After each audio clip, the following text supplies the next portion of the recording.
Warren Barhorst with Iscential here out of Houston, Texas, getting lots of phone calls and questions from clients about how workers' compensation might respond to the coronavirus or COVID-19. I can tell you that typically infectious diseases are not covered by workers' compensation policies. For a disease to be covered by a workers' comp policy, it has to be related to your work and contracted at your work.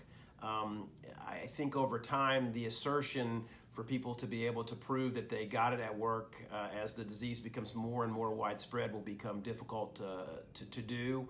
And ultimately, it'll come down to a state-by-state case or basis, because insurance is regulated by the states and those statutes. And each state will look at it differently, and the court system will. And I also believe that if a claim were to be paid from a workers' compensation policy, if the client or insured could prove that they got it at work, it would probably just cover the indemnity or the lost wages, not the medical expenses. Getting lots of phone calls and questions from our commercial customers concerning the coronavirus and how their commercial insurance policy might respond.